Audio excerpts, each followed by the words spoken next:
මා දන්නවා මලේගම් ජනතාව විශේෂ ප්‍රශ්න සමුදායකට මුහුණ තිබෙන බව ඇත්ත. மலையக மக்களுக்கு பல்வேறுபட்ட பிரச்சனைகள் காணப்படுவது உண்மை. ඒ වගේම පොදුවේ ජනතාව විශාල ප්‍රශ්න සමුදායකට මුහුණ දී තිබෙනවා. இன்று நாட்டு மக்களும் பொதுவான பிரச்சனைகளுக்கு முகங்கொடுத்திருக்கிறார்கள்.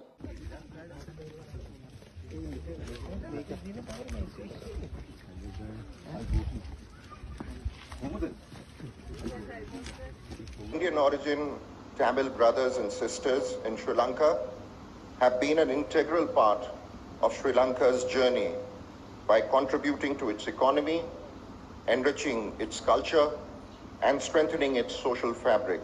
දිගු කාලයක් සිට දවසකට රුපියල් 1750ක වැටුපක ඉල්ලීමක මෙම වත්තේ වැඩ කරන ප්‍රජාව ඉල්ලමින් තිබෙනවා.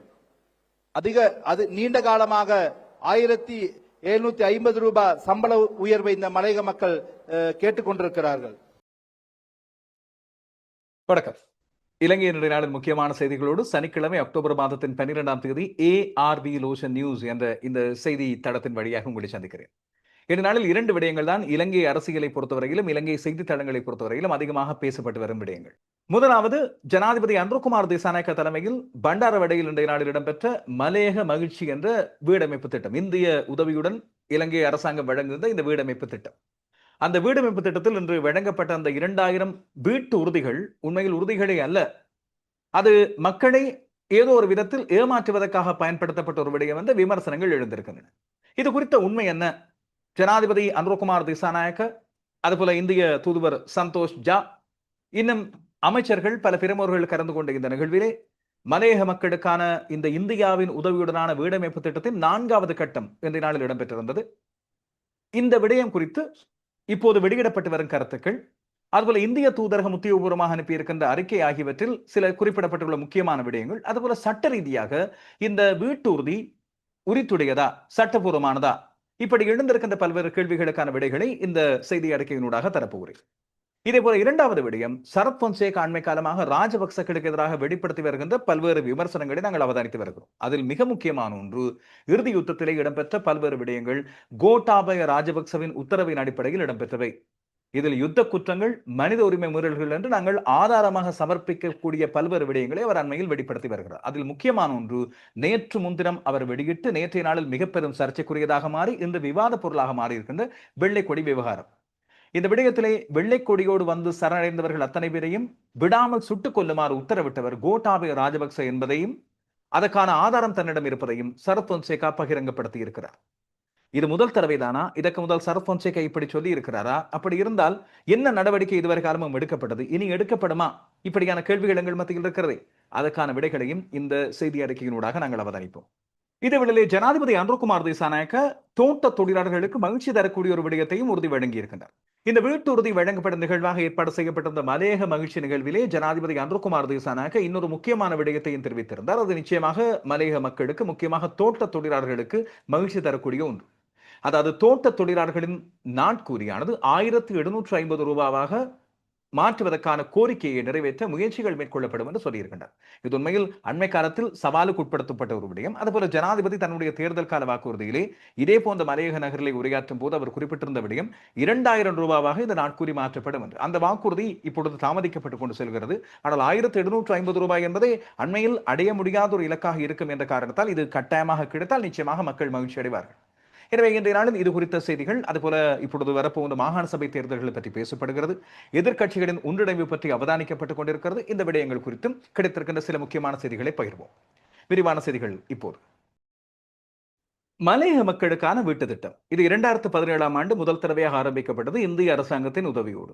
இலங்கையில் உள்ள இந்திய தூதரகம் இதற்கான வழியை சமைத்திருந்தது. நீண்டகால வேண்டுகோளின் அடிப்படையில் மலையகத்தில் உள்ள தமிழ் மக்களுக்கு இந்த வீடமைப்பு, அவர்களுக்கான தனி வீடுகள், லயன் வீடுகளில் அவர்கள் வாழ்ந்த காலம் போதும் தனி வீடுகள் உருவாக்கப்பட வேண்டும் என்ற கோரிக்கை முன்வைக்கப்பட்டு இதற்கு இந்திய அரசாங்கம் பெருமளவு நிதியை ஒதுக்கி இந்த வீடமைப்பு திட்டத்தை கொண்டு வருவதாக அறிவித்திருந்தது.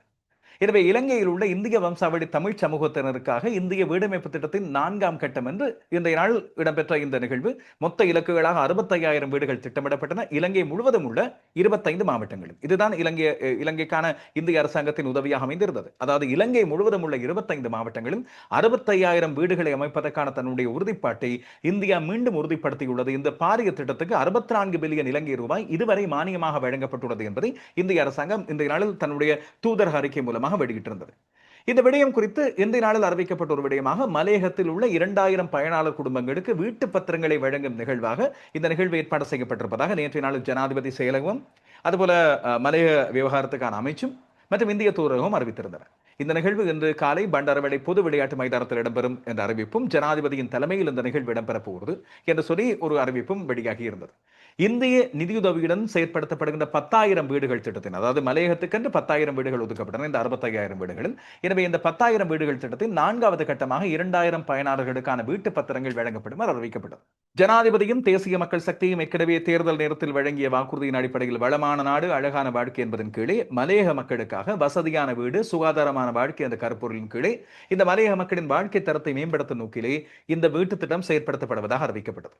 மலையக தொழிலாளர்களுக்கு ஒரு வீட்டை வழங்குவதோடு மட்டுமல்லாமல் நாட்டுக்கு சேவையை வழங்கும் மரியாதைக்குரிய ஒரு குடிமகனாக அவர்கள் மாறுவதற்கான அடித்தளமாக இருக்கும் என்று ஜனாதிபதியின் ஊடக பிரிவின் அறிக்கையில் இன்று நாள் தெரிவிக்கப்பட்டது. எனவே மலையக மக்களின் வாழ்க்கை தரத்தை உயர்த்துவதாக இருந்தால் அடிப்படை வசதிகளோடு கூடிய பாதுகாப்பான அதுபோல மலையக மக்களின் சுற்றுச்சூழலுக்கு ஏற்ற வீடுகளை வழங்குவது இந்த திட்டத்தின் நோக்கம் என்று குறிப்பிடப்பட்டது. இந்த வீடுகளை வழங்குவதற்கு கடந்த காலங்களில் நிறைய விமர்சனங்கள் இருந்தன. தங்களுக்கு தெரிந்தவர்களுக்கு அதுபோல அரசியல் ரீதியாக பழக்கப்பட்டவர்களுக்கு இப்படியான வீட்டு உறுதிகள் வழங்கப்பட்டதாக கடந்த காலங்களில் விமர்சனங்கள் எடுத்திருந்தன. இதையடுத்து ஜனாதிபதி ஊடக பிரிவு இந்த நாளில் வெளியிட்ட ஒரு தகவல் இந்த வீடுகளை வழங்குவதற்கான சரியான வழிமுறையின் கீழே பயனாளர்கள் தெரிவு செய்யப்பட்டதாக அறிவிக்கப்பட்டது. அதில் எல்லாம் பிரச்சனை இல்லை. அது உண்மையில் வரவேற்கக்கூடிய ஒரு விடயம். இதுபோல இந்த நாளில் இந்திய தூதரகத்தின் சார்பாக விடுக்கப்பட்ட அறிக்கையிலும் இது பற்றி தெளிவான விடயம் சொல்லப்படுகிறது. இப்படிப்பட்ட பயனாளர்களை தெரிவு செய்வது என்பது அரசாங்கத்தின் பொறுப்பு. அதுபோல காணி ஒதுக்கீடும் இலங்கை அரசாங்கத்தின் பொறுப்பு என்று தெரிவிக்கப்பட்டது. ஆனால் எழுந்த விமர்சனங்கள் இதை பற்றியதாக அமைந்திருந்தது என்று சொன்னால் இதிலே குறிப்பிடப்பட்டுள்ள ஒரு சில விடயங்கள். அதாவது இந்த வீட்டு உறுதிப்பத்திரம் என்று சொல்லி வழங்கப்பட்ட இந்த பத்திரங்கள் உண்மையில் உறுதிப்பத்திரங்களாக சட்டபூர்வமாக அங்கீகரிக்கப்படக்கூடியவை கிடையாது. இவை வெறுமனே ஒரு காகிதத்தில் எழுதப்பட்ட அழைப்புதல் போல குறிப்பிடப்பட்ட ஒரு விடயமாகவும் அந்த வீட்டு பயனாளர்களுக்கான வீட்டு உறுதிகள் கிடைத்த பிறகு அதாவது வீடுகள் வழங்கப்பட்ட பிறகுதான் அவை அவற்றின் பயனை பெறக்கூடியதாக அந்த பயனாளர்களுக்கு உதவுவதாக அமையும் என்று குறிப்பிடப்படுகிறது. அப்படியாக இருக்கும்போது வழங்கப்பட்டது என்ன? இந்த மலையக மக்களுக்கான வீட்டு உறுதி சர்ச்சை இல்லாவிட்டால் காணி உறுதி சர்ச்சை என்று சொல்லப்படுகின்ற இந்த சர்ச்சை மலையக மகிழ்ச்சி என்று குறிப்பிடப்படுகின்ற இந்த விடயத்தில் குறிப்பிடப்பட்டுள்ள முக்கியமான விடயங்கள் என்ன? இது பற்றி நாங்கள் பார்க்க வேண்டியது அவசியம். நீங்கள் இதிலே தமிழிலும் ஆங்கிலத்திலும் குறிப்பிடப்பட்டுள்ள விடயங்களை பார்த்தால் எங்களுக்கு நன்றாக தெரியும். ஆங்கிலத்திலே இலங்கை அரசாங்கத்தின் நிகழ்ச்சி திட்டம் என்று எந்த ஒரு விடயமும் குறிப்பிடப்படவில்லை. ஆனால் மொழிபெயர்க்கப்பட்டு தமிழிலே வழங்கப்பட்ட அந்த கடிதத்திலே பெயர், தேசிய அடையாள அட்டை இலக்கம், தோட்டம், பிரிவு, பிரதேச செயலக பிரிவு, மாவட்டம், குறியீட்டு எண் என்று குறிப்பிடப்பட்டிருப்பதோடு சேர்த்து அதிலே வீட்டு உறுதிக்கான எந்த ஒரு விடயமும் குறிப்பிடப்படவில்லை. அதையெல்லாம் விடுவோம். மேலே இருக்கின்ற தலைப்பை நாங்கள் எடுத்து பார்த்தால் மலையக மகிழ்ச்சி இலங்கை அரசின் நிகழ்ச்சி திட்டம் என்பது இடையே புகுத்தப்பட்ட ஒரு வாசகமாக இருக்கிறது. கீழே வீட்டுரிமம் இந்திய வீடமைப்பு திட்டம் என்று குறிப்பிடப்படுகிறது. அதாவது இந்தியாவின் மூலமாக வழங்கப்பட்ட இந்த வீடமைப்பு திட்டம் என்பதன் ஆங்கிலத்திலே குறிப்பிடப்பட்ட விடயமாகவும் சிங்களத்திலே அவ்வாறு இருக்க இலங்கை அரசின் நிகழ்ச்சி திட்டம் என்பது தமிழிலே குறிப்பிடப்பட்டுள்ள ஒரு விடயமாக இருக்கிறது. வளமான நாடு அழகான வாழ்க்கை என்ற முயற்சியின் அடிப்படையில் இலங்கை அரசாங்கமானது இந்திய அரசாங்கத்தின் முன்னோடி செயல் திட்டமான இந்திய வீடமைப்பு திட்டத்தின் ஒரு பகுதியாக 2017ஆம் ஆண்டு அப்போது நல்லாட்சி கால அரசாங்கத்திலே இந்திய பிரதமர் அவர்கள் இந்திய வம்சாவளி தமிழ் சமூகத்தினருக்காக 10,000 வீடுகளை நிர்மாணிப்பதாக விடுத்த அறிவித்தலுக்கு இணங்க பெருந்தோட்ட சமூகத்துக்கான வீட்டு திட்டத்தின் ஒரு பகுதியாக வசதியான வீடுகளை வழங்குவதை நோக்கமாக கொண்டுள்ளது என்ற அந்த கடித தலைப்பு குறிப்பிடுகிறது. இவ்வாறு வழங்கப்பட்ட இந்த ஆவணத்திலே கீழே இலங்கையின் பெருந்தோட்ட சமூக உட்கட்டமைப்பு வசதிகள் அமைச்சின் செயலாளர் அண்மையில் நாடாளுமன்றத்திலும் இவரது பெயர் குறிப்பிடப்பட்டு சர்ச்சை ஒன்று எழுப்பப்பட்டிருந்தது மலையக அதிகார சபை பற்றி பிரபாத் சந்திரகீர்த்தி அவர்களும் அதுபோல இந்திய உயர்ஸ்தானிகரான சந்தோஷ் ஜா அவர்களும் கையெழுத்திட்டிருக்கிறார்கள். இதுதான் ஆவணமாக வழங்கப்பட்ட விடயம். இந்த ஆவணத்திலே எந்த ஒரு விதத்திலும் இது ஒரு வீட்டு உறுதியாக கருதப்படக்கூடிய சட்டபூர்வமான எந்த ஒரு விடயமும் இல்லை என்பதை சட்ட அறிஞர்கள் மிக தெளிவாக குறிப்பிடுகிறார்கள். இதுதான் இங்கே முதலாவது சர்ச்சையாக அமைந்திருக்கின்ற ஒரு விடயம். இந்த 4ஆம் கட்ட நிகழ்வாக இந்த நாளில் இடம்பெற்ற இந்த நிகழ்வு குறித்து இந்திய தூதரகம் விடுத்த அறிக்கையை நாங்கள் தனியாக பார்ப்போம். அதுக்கு முதல் மலையக மக்களின் வாழ்வாதார மேம்பாட்டை குறிக்கும் வகையில் இந்த மலையக மகிழ்ச்சி என்ற பெயரில் தொடங்கப்பட்ட இன்றைய நாளில் இந்த திட்டத்திலே அதாவது புதிதாக 2000 வீடுகள் கையளிக்கப்படுகின்ற திட்டம் வீட்டு உறுதிகள் கையளிக்கப்படுகின்ற திட்டம் என்று குறிப்பிடப்பட்ட இந்த விடயத்திலே டைட்டில் டீட்ஸ் அதாவது காணி உறுதி பத்திரங்கள் வழங்கப்பட்டதாக முதலில் அறிவிக்கப்பட்டது. அதாவது வீட்டு உரிமம் என்று சொல்லப்படுவது காணி உறுதி. ஆனால் அந்த காணி உறுதியாக அல்லாமல் இது இந்த வழங்கப்பட்ட ஆவணங்கள் சட்டபூர்வமான காணி உறுதி அல்ல என்றும் அவை வெறும் காணி உரிமை கடிதங்களே என்று சொல்லி கடும் விமர்சனங்களை இப்பொழுது பல பேர் முன்வைக்கின்றனர். இந்த விடயத்திலே இப்படியான விமர்சனங்களை பல பேர் முன்வைக்கும் போது உடனடியாக வந்து இல்லை அரசாங்கம் இதையாவது வழங்கி இருக்கிறது என்று வாதிடுகின்ற பல பேரை பார்க்கிறோம். உண்மையில் அவர்கள் ஒரு பக்கம் அப்பாவிகள், அதுபோல ஒரு விதமான அரசியல் ரீதியிலான ரசிகர்களாக இல்லாவிட்டால் ஒரு கட்சியை சார்ந்த அரசியலை கொண்டு செல்பவராக இங்கே இருக்கின்றார்கள். மலையக மக்கள் உண்மையில் கேட்பது என்ன? அவர்களுக்கான காணி பிரச்சனை. இந்த இடத்திலே தான் தேர்தல் காலத்திலே குறிப்பிடப்பட்ட பல்வேறு விடயங்களில் நாங்கள் குறிப்பிட்ட மிக முக்கியமான விடயங்கள் அந்த மக்களுக்கான நில உரிமை வழங்கப்பட வேண்டியது, அவர்களுக்கான காணி உரிமை, அவர்களுக்கான வீட்டு வசதிக்கான காணி தனியாக, அதுபோல அவர்களுக்கான தொழிலுக்கான தனியான காணி. இந்த விடயங்கள் மிக முக்கியமானவை. காரணம், இப்படியான வீடுகள் வழங்கப்படுகின்ற போதிலும் இதிலே சில நிபந்தனைகள் விதிக்கப்படுகின்றன. உங்களுக்கான நிலம் ஒதுக்கப்பட்டவுடன், அதாவது இன்னும் ஒதுக்கப்படவில்லை, ஒதுக்கப்பட்டவுடன் வீட்டின் கட்டுமான பணிகளுக்கு உங்களின் உழைப்பு ரீதியிலான பங்களிப்பை வழங்குவதும், முறையாக வீட்டையும் அவ்விடத்தையும் அதன் சூழமைவையும் பராமரிப்பதை உறுதி செய்வதும் உங்கள் பொறுப்பாகும். திட்டத்தின் நோக்கத்தை நிறைவேற்ற தவறுவதன் மூலமோ அல்லது உங்களிடமிருந்து எதிர்பார்க்கப்படுகின்ற பொறுப்புகளை புறக்கணிப்பதன் மூலமோ இந்த வீட்டின் மூலம் கிடைக்கும் மகிழ்ச்சியையும் பலனையும் நீங்கள் இழக்க மாட்டீர்கள் என நம்புகிறோம் என்று சொல்லி அங்கே ஒரு கண்டிஷன், நிபந்தனை விதிக்கப்படுகிறது. இதிலே ஜனாதிபதியினால் வழங்கப்பட்டதாக கூறப்படுகின்ற இந்த ஆவணங்கள் அதிகாரபூர்வமான நிலப்பதிவுகள் அல்லது விற்பனை உறுதி பத்திரங்கள் கிடையாது என்பதுதான் சட்டபூர்வமாக நாங்கள் அறிகின்ற விடயம். காரணம் என்னவென்று சொன்னால், இது உண்மையில் காணி அதிகார சபையின் மூலமாக மக்களுக்கு தனியான இந்த பதிவுகள் வழங்கப்பட்டிருக்க வேண்டும். லேண்ட் ரெஜிஸ்ட்ரி என்று சொல்லப்படுகின்ற காணி பதிவுகள் மூலமாக வழங்கப்பட வேண்டும். அவ்வாறு ஒதுக்கப்பட்டதாக இதுவரைக்கும் எந்த ஒரு விடயமும் இல்லை. எல்ஆர்சியில் இவ்வாறான நிலத்துண்டுகள் தனியாக ஒதுக்கப்பட்டதை பற்றி எந்த ஒரு உறுதிப்படுத்தப்பட்ட விடயமும் இல்லை. எனவே இது காணி உரிம பத்திரங்களாக இந்த 2000 பேருக்கு வழங்கப்பட்டு இனித்தான் காணிகள் ஒதுக்கப்பட இருப்பதாக தெரிவிக்கப்படுகிறது. எனவே இந்த விடயங்களை பற்றி இங்கே அவதானித்து பார்க்கும்போது பெருமளவு பயனாளிகள் இதிலே கருது கொண்டிருந்தார்கள். ஜனாதிபதியினால் வழங்கப்பட்டதாக கூறப்படுகின்ற ஆவணங்கள் குறித்த சந்தேகத்தை அதுக்கு பிறகு எழுப்பிய பிறகு இந்த விடயம் குறித்து பரவலாக இப்பொழுது சமூக வலைத்தளங்கள், செய்தித்தளங்கள், அரசியல் வட்டாரங்களில் பேசப்படுகிறது. இந்த கடிதத்திலே குறிப்பிடப்படுகின்ற இந்த வாசகங்கள் மிக முக்கியமானவை. நாங்கள் ஆழ இதை யோசித்து பார்க்க வேண்டும் என்று சட்டத்தரணி ஒருவர் இதை பற்றி ஒரு பதிவு ஒன்றை இட்டிருந்தார். அவர் குறிப்பிடுகின்ற முக்கியமான விடயமாக இந்த வழங்கப்பட்ட கடிதங்கள் அந்த பயனாளிகள் அந்த நிலத்தில் வசிக்க உரிமை உண்டு என்பதற்கான ஒரு நிர்வாக ஆவணமாகவே இருக்கிறது. அதாவது அட்மினிஸ்ட்ரேட்டிவ் டாக்குமெண்ட். இது காணியை விற்கவோ வங்கியில் பிணையாக வைக்கவோ முழுமையான சட்ட உரிமையை பெறவோ உதவாது. நூற்றாண்டுகளாக உரிமை மறுக்கப்பட்ட சமூகத்துக்கு மீண்டும் ஒரு அதிகாரபூர்வமற்ற ஏமாற்று வேலை அரங்கேற்றப்பட்டுள்ளதாகத்தான் விமர்சனங்கள் எழுந்திருக்கின்றன. அதில் குறிப்பிடப்பட்டுள்ள இந்த வாசகங்களை நாங்கள் அவதானிக்க வேண்டும். இந்த திட்டத்தின் கீழ் அனைத்து நிபந்தனைகளையும் பூர்த்தி செய்த பின் உங்களுக்கும் உங்கள் குடும்பத்துக்கும் 10 பேர்ச் நிலப்பகுதியில் வீடு கட்டுவதற்கான நன்மையை பெறும் பயனாளராக தேர்ந்தெடுக்கப்பட்டுள்ளீர்கள் என்பதனை மகிழ்ச்சியுடன் தெரிவித்துக் கொள்கிறோம். அதாவது வீடு ஒதுக்கப்படவில்லை, காணி ஒதுக்கப்படவில்லை, 10 பேர்ச் நிலப்பகுதியில் வீடு கட்டுவதற்கான நன்மையை பெறும் பயனாளராக தேர்ந்தெடுக்கப்பட்டுள்ளீர்கள். அது எங்கே ஒதுக்கப்பட்டுள்ளது அந்த நிலம், அந்த 10 பேர்ச் நிலம் எப்போது வழங்கப்படும் என்பது குறித்த உத்தியோகபூர்வமான எந்த ஒரு விடயமும் இங்கே வழங்கப்படவில்லை. நிலம் உங்களுக்கு ஒதுக்கப்பட்டவுடன் வீட்டின் கட்டுமானத்துக்கு உங்கள் உழைப்பை உங்களால் இயன்ற அளவு அளிப்பது போன்ற அந்த விடயங்களை நான் குறிப்பிட்டிருந்தேன். எனவே இது குறித்த தமிழ் மற்றும் ஆங்கிலத்திலே காணப்படுகின்ற கடிதங்களை இங்கே உங்களுக்காக இப்பொழுது காட்சிப்படுத்தி இருக்கிறேன். இது மட்டுமல்லாமல் ARV லோஷன் நியூஸ் ஃபேஸ்புக் பக்கத்திலும் அதை பற்றிய முழுமையான விளக்கத்தை வழங்கியிருக்கிறேன். இதை பற்றி விமர்சனம் செய்வோர் குறிப்பிடுகின்ற முக்கியமான விடயமாக வழங்கப்பட்ட கடிதங்கள் பயனாளிகள் அந்த நிலத்தில் வசிக்க உரிமை உண்டு என்பதற்கான ஒரு நிர்வாக ஆவணமாகவே நாங்கள் பார்க்க வேண்டியிருக்கிறது. இதற்கான முழுமையான சட்ட உரிமையை அவர்கள் பெற்றுக்கொள்ள முடியாமல் இருக்கிறது. இவர்களுக்கான காணி ஒதுக்கப்பட்டுள்ளமை தொடர்பான விடயங்கள் எதுவும் இந்த ஆவணத்திலே குறிப்பிடப்படவில்லை. நான் ஏற்கனவே சொன்னது போல இது பற்றி அரசாங்கமும் வேறு எந்தவித அறிவித்தலையும் மேற்கொள்ளவில்லை. எந்த இடத்திலே ஒதுக்கப்பட்டுள்ளது, அவர்களுக்கு எப்போது அந்த காணிகள் கிடைக்கும் என்பது குறித்து இல்லை. ஒருவர் இந்திய வீட்டு திட்டத்தின் முன் நிபந்தனைகளை நிறைவேற்றும் பட்சத்தில் அந்த முன் நிபந்தனைகள் எவை என்பது பற்றிய விவரங்களும் இங்கே குறிப்பிடப்படவில்லை. நீங்கள் கடிதத்திலே பார்க்கலாம். 10 பேர்ச் பரப்பு பகுதியிலே காணி ஒன்றினை பெறுவதற்கு சாத்தியமான பயனாளி, அதாவது பொட்டென்ஷியல் பெனிஃபிஷரி என்பதுதான் இங்கே ஆங்கிலத்தில் நாங்கள் சொல்லக்கூடிய விடயம். அவர்களுக்கு சாத்தியமான பயனாளிகளாக இவர்கள் தெரிவு செய்யப்படுகின்றனர். இவர்களுக்கு கிடைக்கும் அந்த உறுதியும் இங்கே வழங்கப்படவில்லை. இது மட்டுமல்லாமல் உங்களுக்கான நிலம் ஒதுக்கப்பட்டவுடன், அதாவது அலர்ட் என்று சொல்வார்கள் ஆங்கிலத்திலே, ஒதுக்கப்பட்டவுடன் இந்த வீட்டினை கட்டுவதற்கான நிலத்தினை பேணுவதற்கான உடல் உழைப்பினை வழங்க வேண்டும். நிபந்தனைகள் எது அது குறிப்பிடப்படவில்லை. உடல் உழைப்பை வழங்க வேண்டும் என்பதற்கு அந்த மக்கள் தயார். காரணம், தங்கள் வீட்டுக்கு அவர்கள் கட்டாயமாக உடல் உழைப்பை வழங்குவார்கள். அதுக்கு பிறகு இந்த குறித்த வீட்டின் உரிமை ஓனர்ஷிப்பை பெறுவதற்கு நீங்கள் தகுதியுடையவராவீர்கள் என்ற விடயம் சொல்லப்படுகிறது. நிபந்தனைகள் மக்களுக்கு சொல்லப்படவில்லை. இங்கே ஒதுக்கப்பட்ட காணி என்ற சொற்பதமே பாவிக்கப்பட்டுள்ளது. காணியின் உரித்து தொடர்பான எந்த விவரமும் இந்த கடிதத்திலே இல்லை. அதையும் நாங்கள் தெளிவாக பார்க்க வேண்டும். சட்டபூர்வமான கடிதம் என்று பார்க்கத்தானே வேண்டும். எனவே அந்த மக்களை மீண்டும் ஏமாற்றுகின்ற விடயமாக இது அமைந்துவிடக்கூடாது. காணி அமைச்சின் வகிபாகம் தொடர்பில் எந்த விதமான விவரமும் இதில் குறிப்பிடப்படவில்லை. காணிகளை மக்களுக்கு வழங்குவதில் காணி அமைச்சு கட்டாயமாக இதில் உள்வாங்கப்பட்டிருக்க வேண்டும். இதிலே பெருந்தோட்டம் மற்றும் சமூக உட்கட்டமைப்பு வசதிகள் அமைச்சு மட்டும்தான் தலையிட்டிருப்பதாக தெரிகிறது. காரணம், காணி சம்பந்தப்பட்ட விடயம் அந்த நில உரிமை மக்களுக்கு வழங்கப்பட வேண்டியது அவசியம்.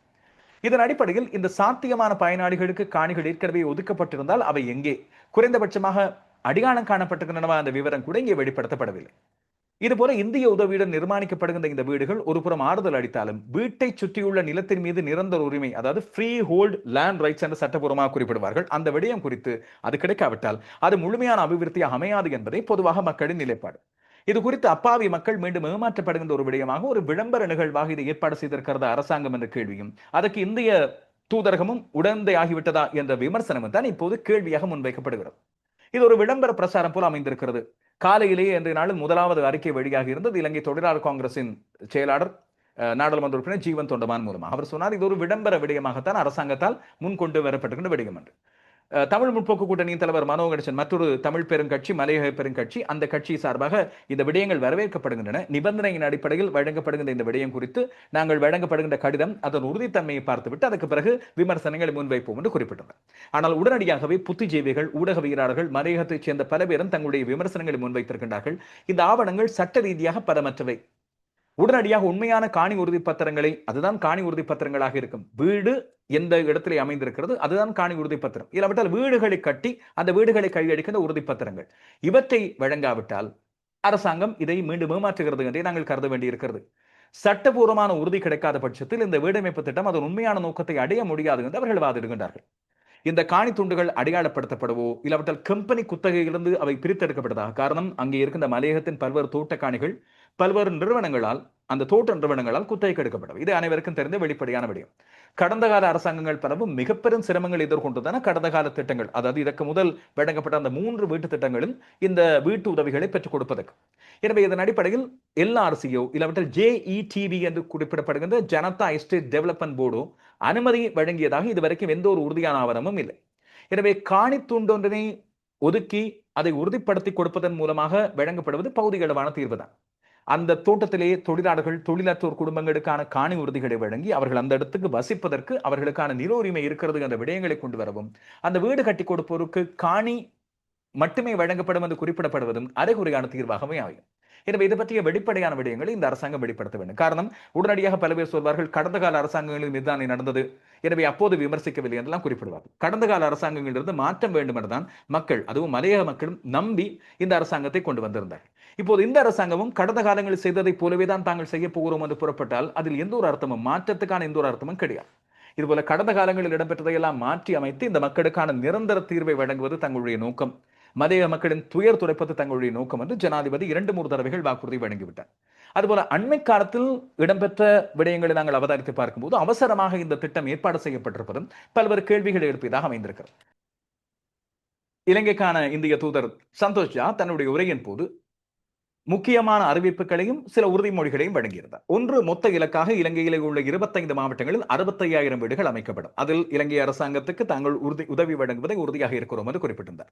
நரேந்திர மோடி இந்திய பிரதமர் 2017ஆம் ஆண்டு அறிவித்த 4ஆம் திட்டத்தின் கீழே 10,000 வீடுகள் நிர்மாணிக்கப்பட போகின்றன. இதில் 1100 வீடுகள் தற்போது நிர்மாணிக்கப்பட்டு வருகின்றன. எனவே இந்த 2வது தொகுதிக்கான பணிகள் ஆரம்பித்து வைக்கப்படுகின்றன அக்டோபர் 12ஆம் தேதி. 3ஆம் கட்டத்தின் கீழே அறிவிக்கப்பட்ட 4000 வீடுகளில் பெரும்பாலானவை கட்டி முடிக்கப்பட்டுகின்றன என்று குறிப்பிடுகின்றனர். Indian origin Tamil brothers and sisters in Sri Lanka have been an integral part of Sri Lanka's journey by contributing to its economy, enriching its culture and strengthening its social fabric. Their story is one of resilience and determination. இலங்கையில் உள்ள நமது இந்திய வம்சாவழி தமிழ் சகோதர சகோதரிகள் இலங்கையின் பொருளாதாரத்திற்கு பங்களிப்பதன் மூலமும்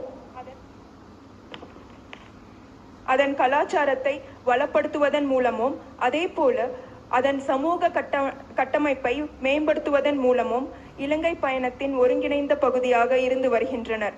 அவர்களின் கதை மீள்தன்மை மற்றும் உறுதிப்பாட்டை கொண்ட கதையாகும். வீடமைப்புக்கு அப்பால் சமூக அபிவிருத்தியை பற்றி குறிப்பிடும் போது வீடமைப்பு திட்டங்களோடு மட்டுமல்லாமல் கல்வி, சுகாதாரம் மற்றும் திறன் மேம்பாடுகள் உள்ளிட்ட பல்வேறு துறைகளிலும் இந்தியாவின் பங்களிப்பு இருந்து வருகிறது. டிக்கோயாவில் பல்துறை சிகிச்சை வசதிகளோடு கூடிய மருத்துவமனையை இந்திய அரசாங்கம் அமைப்பதற்கான உதவியை வழங்கி இருக்கிறது. அதுபோல மாத்தளையில் மகாத்மா காந்தி சர்வதேச நிலையம், பெருந்தோட்ட பாடசாலைகளில் ஸ்மார்ட் வகுப்பறைகள் மற்றும் புலமை பரிசுகளை இந்திய அரசாங்கம் வழங்கி வருகிறது. இந்திய வம்சாவளி சமூகம் இலங்கைக்கு வந்து 200 ஆண்டுகள் நிறைவு செய்வதை முன்னிட்டு 2.5 பில்லியன் ரூபாய் இலங்கை ரூபாய் பெறுமதியான விசேட அபிவிருத்தி ஒதுக்கீடும் அறிவிக்கப்பட்டு அதன் நடைமுறை திட்டங்களும் வழங்கப்பட்டு வருவதோடு எதிர்காலம் குறித்த பார்வையும் இந்தியாவை பூர்வீகமாக கொண்ட தமிழ் சமூகம் 2 நாடுகளுக்கும் இடையிலான ஒரு வாழும் உறவு பாலம் என்று குறிப்பிட்டிருந்தார் தூதுவர். அவர் தன்னுடைய பார்வையை மிக தெளிவாக சொல்லியிருந்தார். மலையக மக்கள் என்று இப்போது மலையக மக்கள் அழைக்கப்படுவதை மலையக மக்கள் விரும்புகின்றார்கள். மலையக கட்சிகள் அதை ஏற்றுக்கொண்டன. ஜனாதிபதி அனுர்குமார் திசாநாயக்க தலைமையிலான அரசாங்கமும் மலையக மக்கள் என்ற பதத்தை நாடாளுமன்றத்தில் அண்மையில் ஏற்றுக்கொண்டது. ஆனால் இந்திய தூதுவரை பொறுத்தவரையில் அவர்கள் இந்திய வம்சாவளி மக்கள், இலங்கையிலே வாழுகின்ற இந்திய வம்சாவளி மக்கள், இலங்கையிலே உரிமை கொண்ட இந்திய வம்சாவளி மக்கள் என்பதை பெருமையோடு குறிப்பிட தவறுவதில்லை. காரணம், அவர் சொல்கின்ற அந்த லிவிங் பிரிட்ஜ், வாழும் பாலமாக அவர்கள் இருக்கின்றார்கள் என்ற விடயத்தை அவர் அழுத்தமாக சொல்லி வருகின்றார். ஜனாதிபதி என்று தன்னுடைய உரையின் போது சில முக்கியமான விடயங்களை சொல்லியிருந்தார். அந்த விடயங்களில் ஒன்று, இந்த 1750 ரூபாய் மக்களது கோரிக்கையாக இருக்கின்ற விடயத்தில் அதை சாத்தியப்படுத்துகின்ற முயற்சிகளில் தாங்கள் முடியுமானவரை முயன்று பார்ப்போம் என்று சொல்லி குறிப்பிட்டிருந்தார். இது நல்ல ஒரு ஆறுதலான ஒரு விடயமாக அமைந்திருக்கிறது. காரணம், அண்மை காலத்தில் மலையக மக்களது போராட்டங்கள், அவர்களது நாட்கூறியை அதிகரித்துக் கொள்வதற்கான போராட்டங்கள் தொடர்ச்சியாக இடம்பெற்று தோல்வியை தழுவியே வருகின்றன. தோற்றன்றவர்கள் அதை ஏற்றுக்கொள்ளதாக இல்லை. பல்வேறு ஒப்பந்தங்கள் செய்யப்பட்ட வேளையிலும் அதுபோல கூட்டு ஒப்பந்தங்கள் பலனாகவும் அது கிடைக்காமல் போயிருக்கிறது. எனவே இந்த தோட்ட தொழிலாளர்களின் நீண்டகால கோரிக்கையான 1750 ரூபாய் நாளாந்த சம்பளத்தை எவ்வாறேனும் இந்த ஆண்டு தாங்கள் நிறைவேற்ற முயல்வோம் என்று உறுதியை வழங்கியிருக்கின்றார் ஜனாதிபதி. இந்த நாட்டு வரலாற்றில் முதல் தரையாக கடந்த பொதுத் தேர்தலில் தங்கள் உறவினர் மற்றும் அண்டை வீட்டாரை நாடாளுமன்றத்துக்கு தேர்ந்தெடுத்ததன் மூலம் மலையக சமூகம் வைத்த எதிர்பார்ப்பு ஒருபோதும் தோல்வியடைய இடமளிக்கப்பட மாட்டாது என்று ஜனாதிபதி அங்கே உரையாற்றியிருந்தார். என்று ஜனாதிபதியின் உரையை உரைபெயர்த்திருந்தார் பிரதி அமைச்சர் சுந்தர்லிங்கம் பிரதீப். මදන්න මලේගම් ජනතාව විශේෂ ප්‍රශ්න සමුදායකට මුහුණ තිබෙන බව ඇත්ත. மலையக மக்களுக்கு பல்வேறுபட்ட பிரச்சனைகள் காணப்படுவது உண்மை. ඒ වගේම පොදුවේ ජනතාව විශාල ප්‍රශ්න සමුදායකට මුහුණ දී තිබෙනවා. இன்று நாட்டு மக்களும் பொதுவான பிரச்சனைகளுக்கு முகங்கொடுத்திருக்கிறார்கள். මේක රටේ ව්‍යසනයක අවසන් කළ යුතුයි. இதற்கு முடிவு கட்ட வேண்டும். ඊළඟ අපේ රටේ මේ දුප්පත්භාවයේ ප්‍රධානම සාධකය අල්ල සහ දූෂණය. எமது நாட்டினுடைய ஏழ்மைக்கு முதலாவது காரணம் லஞ்சம் வாங்குவதும் அதே போல ஊழலும். ඒ පැතිරී තිබෙන ඉහළම දේශපාලන අධිකාරී සිට පහළ රාජ්‍ය නිලධාරියා දක්වා මේ අල්ලස දූෂණය පැතිරී තිබුණා. இந்த நாட்டிலே ஊழலையும் லஞ்சத்தையும் மேல் மட்டத்திலிருந்து நாங்கள் இல்லாமல் செய்கின்றோம். ඒ අවසන් කළ යුතුයි. இதை முடிவுக்கு கொண்டு வர வேண்டும். அதுபோல வளமான நாடு அழகான வாழ்க்கை என்ற கொள்கை அறிக்கையை யதார்த்தமாக்குவதற்காக ஹட்டன் பிரகடனத்துக்கு இணங்க மலையக சமூகத்துக்கு வீட்டுரிமை உறுதி செய்யும் நோக்கில் இந்த இந்தோ லங்கா 4ஆம் கட்டத்தின் 10,000 வீடமைப்பு நிகழ்ச்சி திட்டத்தின் 2,000 பயனாளிகளுக்கான உரிமை பத்திரங்களை அடையாள ரீதியாக ஜனாதிபதி வழங்கி வைத்தார் என்று சொல்லி என்று ஜனாதிபதி தன்னுடைய உரையின் போது இதை குறிப்பிட்டிருந்தார். இதிலே சுற்றுச்சூழலுக்கு உகந்த அடிப்படை வசதிகளோடும் பாதுகாப்பான வீடுகளை வழங்கவும் இந்திய அரசாங்கம் ஒரு வீட்டுக்கு 28 லட்சம் ரூபாயும், இலங்கை அரசாங்கம் வீட்டின் உட்கட்டமைப்பு வசதிகளுக்காக 4 லட்சம் ரூபாயும் செலவிடப்படுவதாக ஜனாதிபதியின் அறிக்கையிலே குறிப்பிடப்பட்டுள்ளது. இந்த வீட்டு திட்டம் தொடர்பாக ஒரு புத்தகம் ஒன்று அறிமுகப்படுத்தப்பட்டு அது ஜனாதிபதியிடம் பின்னர் கையெழுத்து வைக்கப்பட்டது. எனவே இலங்கைக்கும் இந்தியாவுக்கும் இடையிலான நீண்டகால வரலாற்று உறவின் அடையாளமாக இந்த திட்டம் இருந்து வருகிறது என்று குறிப்பிட்டு இந்திய அரசாங்கம் வழங்கிய பல்வேறு உதவிகளை நன்றியோடு ஜனாதிபதி நினைவு கூர்ந்திருந்தார். கடன் திட்டமாக பெறப்பட்ட அனுராதபுரம் புகையிரத பாதையின் சமீட்சை கட்டமைப்பு திட்டத்தை உதவி திட்டமாக மாற்ற தன்னுடைய இந்திய விஜயத்தின் போது இந்திய பிரதமர் உதவி இருந்தார் என்று ஜனாதிபதி குறிப்பிட தவறவில்லை.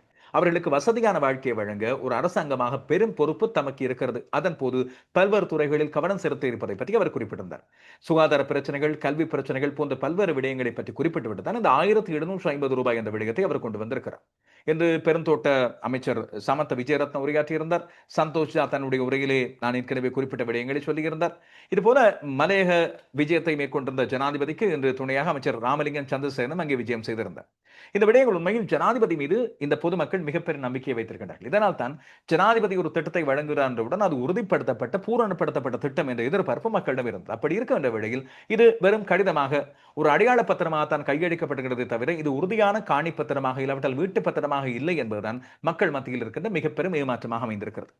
ஜனாதிபதி அந்த காலையிலே அந்த பகுதிக்கு விஜயம் செய்திருந்த வேளையில் பண்டாரவேடையில் இடம்பெற்ற இந்த நிகழ்வுக்கு முதல் இதலகஸ்கி என்ற பகுதியில் நடைப்பயிற்சிக்காக சென்றிருந்தார். அந்த வேளையில் அவர் அங்கே கூடியிருந்த மக்கள், அதுபோல அவரை காண வந்திருந்த மக்கள், செய்தி அறிந்து காண வந்திருந்த மக்கள் ஆகியோரை அவர்களோடு சென்று சந்தித்து அவர்களோடு சந்தோஷமாக உரையாடி சென்றிருந்தார். இது நிச்சயமாக அந்த பகுதியில் மக்களால் மகிழ்ச்சியோடு பார்க்கப்பட்ட ஒரு விடயம்.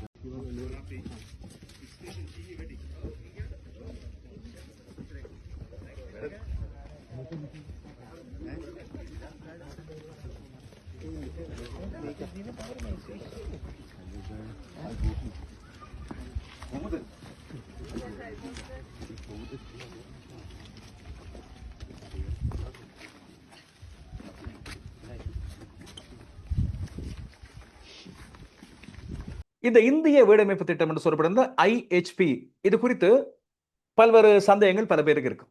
அதாவது இந்திய அரசாங்கம் இது குறித்து என்னென்ன நடவடிக்கைகள் இதுவரை காலம் எடுத்திருந்தது, இது குறித்து இப்பொழுது வெளியிடப்பட்டு வரும் தகவல்கள், அதுபோல இந்த வீடமைப்பு எண்ணிக்கை போன்ற விடயங்கள் குறித்து இன்று இந்திய தூதரகம் அனுப்பியிருக்கின்ற உத்தியோகபூர்வமான கடிதம், அதாவது இந்த சர்ச்சைகள் எல்லாம் எழுந்த பிறகு இந்த மாலை வேளையில் இது பற்றிய தெளிவாக்கம் ஒன்றை வழங்கி இருக்கிறது. அந்த தெளிவாக்கத்திலே அவர்கள் குறிப்பிட்ட விடயம், இந்திய வீடமைப்பு திட்டமானது இந்தியா வெளிநாடுகளில் மேற்கொண்ட மிகப்பெரிய அபிவிருத்தி முயற்சிகளில் ஒன்று. இது இந்திய அரசாங்கத்தினால் 60,000 வீடுகளை இலங்கை பயனாளிகளுக்கு 18 பில்லியன் இந்திய ரூபாய்க்கும் அதிகமான மானிய உதவியுடன், அதாவது இலங்கை ரூபாயிலே 64 பில்லியன் ரூபாய் என்று சொல்லி இங்கே குறிப்பிடப்படுகிறது. அதன் அடிப்படையில் கட்டி அமைக்கப்படுவதற்கான ஒட்டுமொத்த அர்ப்பணிப்பை உள்ளடக்கியதாக குறிப்பிடுகிறது. இந்த திட்டத்தின் முதல் 2 கட்டங்களாக வடக்கு கிழக்கிலே, இலங்கையின் வடக்கு கிழக்கு மாகாணங்களிலே 46,000 வீடுகள் மொத்தமாக கட்டி புனரமைக்கப்பட்டதோடு அவை கையளிக்கப்பட்டன. பெருந்தோட்ட பகுதிகளுக்கான 4,000 வீடுகளை உள்ளடக்கிய 3ஆம் கட்டம் ஏறக்குறைய நிறைவடைந்து விட்டது. அதை பற்றி என்று சந்தோஷ் ஜா குறிப்பிட்டிருந்தார். எனவே இதன் அடிப்படையில் இந்திய பிரதமர் நரேந்திர மோடி அவர்கள் 2017ஆம் ஆண்டு இலங்கைக்கு வருகை தந்த போது அறிவிக்கப்பட்ட இந்த திட்டம் பெருந்தோட்ட சமூகத்துக்காக மொத்தமாக 10,000 வீடுகளை உருவாக்குவது. அதிலே 1,300 வீடுகள் முதல் கட்டமாக நிறைவேற்றப்பட்டு அவை பல்வேறு கட்டங்களாக வழங்கப்படுகின்ற முயற்சிகள் இருக்கின்றன. அவை பயனாளர்கள் அடையாளம் காணப்பட்டார்கள், அதற்கான உறுதிகள் வழங்கப்பட்டிருந்தன. அந்த திட்டங்களின் பல்வேறு கட்டங்கள் நடைமுறைப்படுத்தப்பட்டு வருகின்றன கடந்த காலங்களில். இன்று அக்டோபர் 12 இந்த புதிய திட்டம் அறிமுகப்படுத்தப்பட்ட வேளையில் இது 2ஆம் கட்டத்தின் கீழே இலங்கை அரசாங்கம் 4,700 பயனாளிகளை உள்ளடக்க திட்டமிட்டிருக்கிறது. அதிலேதான் 2,000 பயனாளிகள் அடையாளம் காணப்பட்டு இன்று அந்த விழாவின் போது உரிமை சான்றிதழ்கள் அவர்களுக்கு வழங்கப்பட்டிருக்கின்றன. இதுதான் இந்திய தூதரகம் அனுப்பியிருக்கின்ற விடயம். அவர்களுக்கான உரிமை சான்றிதழ்கள் வழங்கப்பட்டதாக.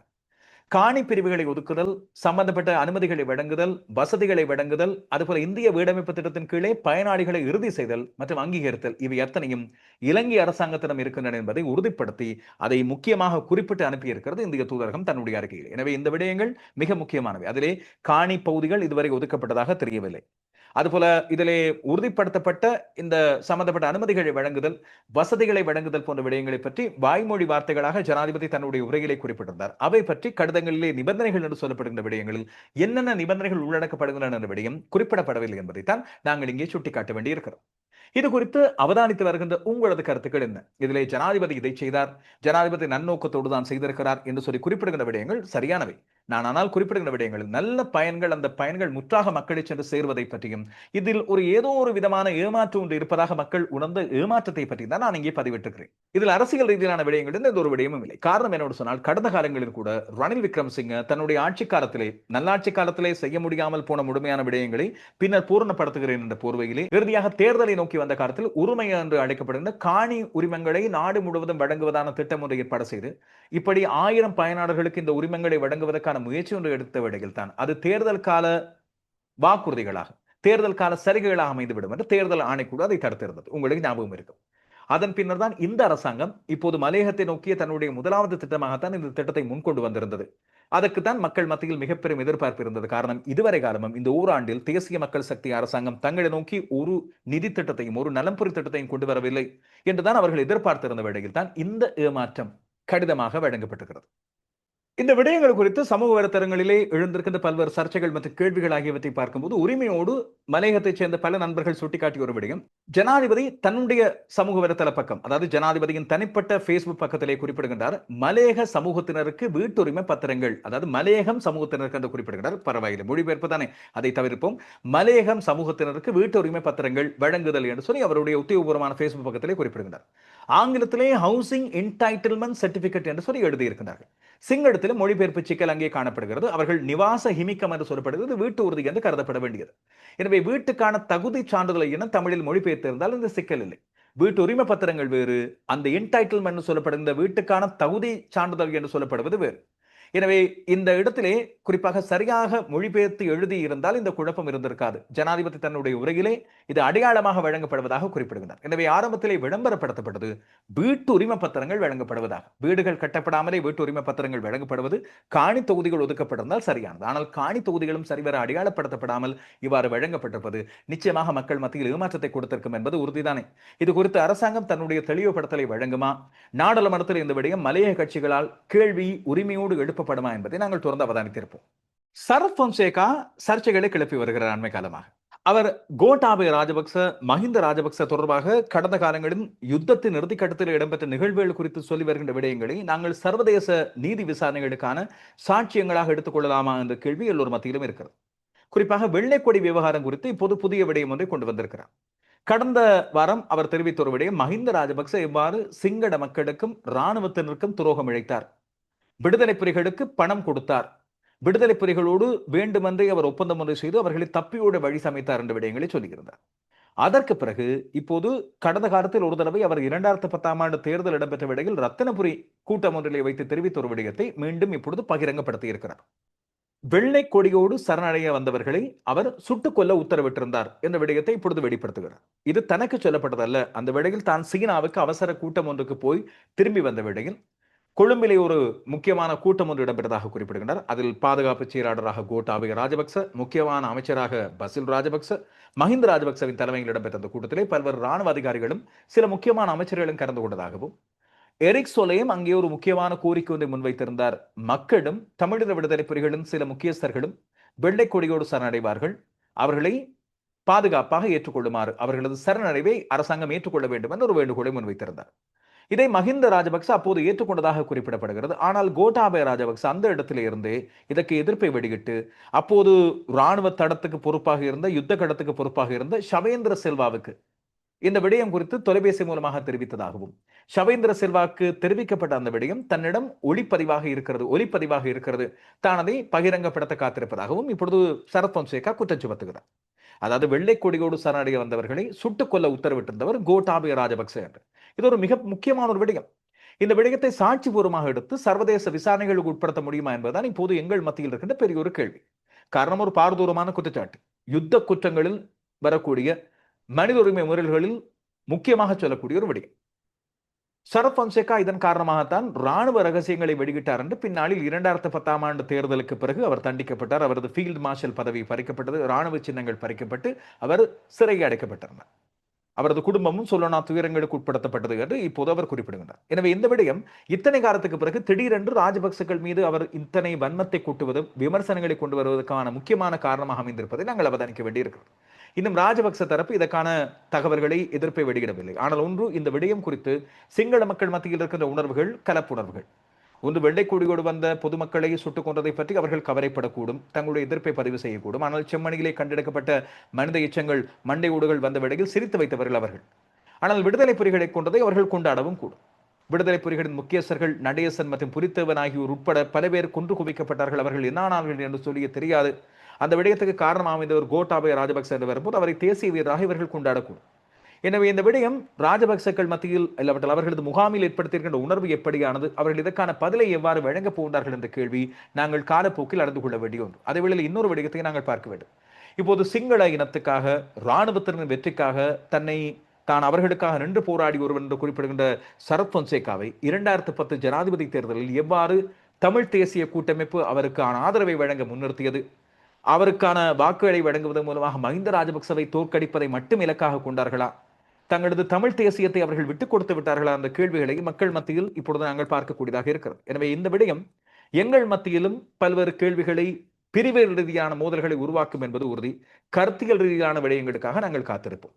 இப்படி இருக்கும்போது அண்மையில் மீண்டும் ஐக்கிய தேசிய கட்சியும் ஐக்கிய மக்கள் சக்தியும் சேர்ந்து கொண்டதாக தெரிவிக்கப்பட்டது. இதற்கான ஒரு ஒப்புதல் ஒன்றை எடுத்துக்கொண்டார்கள். இதிலே சஜித் ரணில் எவ்வாறு சேர்ந்து செயற்பட போகின்றார்கள் என்ற கேள்வி ஒரு பக்கம் இருக்கிறது. இன்னொரு பக்கம் அரசாங்கத்துக்கு இது மிக பெரும் ஒரு சிக்கலை கொடுக்கும் என்று சொல்வோரும் பல பேர் இருக்கின்றார்கள். இல்லை, அரசாங்கம் இதை பொருட்படுத்தாது, இந்த இரண்டு பேரும் என்னதான் சேர்ந்து கூட்டமைத்தாலும் ஒன்றும் சரிவரப்போவதில்லை என்று சொல்வோரும் இருக்கின்றார்கள். அப்படி இருக்கின்ற வேளையில் இந்த சஜித் ரணில் தரப்பு ஒன்றாக சேர்ந்து, ஐக்கிய தேசிய கட்சியும் ஐக்கிய மக்கள் சக்தியும் ஒன்றாக சேர்ந்து இப்போதைய தேசிய மக்கள் சக்தி அரசாங்கத்தின் சர்வாதிகார போக்குக்கும் அடக்குமுறைகளுக்கும் எதிராக தங்கள் கொழும்பிலே மாபெரும் போராட்ட முறை நடத்தப் போவதாக இப்பொழுது முடிவெடுத்திருப்பதாக தெரிகிறது. வருகின்ற நவம்பர் 11ஆம் தேதி பிரதான எதிர்க்கட்சி தலைவர் சஜித் பிரேமதாசவின் பங்கெடுப்போடு ஒரு பேரணி ஒன்றை நடத்தி மக்களை ஒன்றாக சேர்ப்பதற்கான முயற்சியை எடுத்திருப்பதாக தெரிவிக்கப்படுகிறது. அண்மை காலமாக பிளவுபட்டிருந்த இந்த இரண்டு கட்சிகள் இப்போது ஐக்கிய மக்கள் சக்தியின் பிரதானத்துவத்தோடு இந்த கூட்டமைப்பு சேர்ந்து செயற்படும் எதிர்க்கட்சியாக ஒன்றிணைந்து செயற்படுவதற்கு தயாராக இருப்பதாக இரண்டு கட்சிகளும் ஏற்றுக்கொண்டுகின்றன. எனவே இதன் அடிப்படையில் இப்பொழுது இந்த எதிர்ப்பு பேரணிக்கான கூட்டு இணக்கப்பாடு காணப்பட்டிருப்பதாக தெரிவிக்கப்படுகிறது. இதேவேளையிலே ஸ்ரீலங்கா பொதுஜன பெரமுனவின் தேசிய அமைப்பாளரான நாமல் ராஜபக்ச, ஸ்ரீலங்கா சுதந்திர கட்சி சார்பாக நிமால் சிறிபால டி சில்வா, மஹிந்த அமரவீர மற்றும் துமிந்த திசாநாயக்க தரப்பும் அவர்கள் பல்வேறு தரப்புகளாக இப்பொழுது இருக்கின்றார்கள்.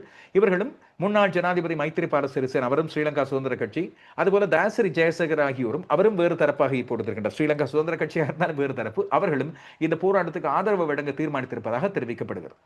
நவம்பர் 11 திகதி குறிப்பிடப்பட்டு இப்போதைக்கு நுகேகொடையில் ஆரம்பிக்கப்படும் இந்த அரசு எதிர்ப்பு பேரணி என்று தெரிவிக்கப்படுகிறது. நாடளாவிய ரீதியில் ஒரே நேரத்தில் நடத்துவதற்கும் திட்டமிடப்பட்டிருப்பதாக தெரிகிறது.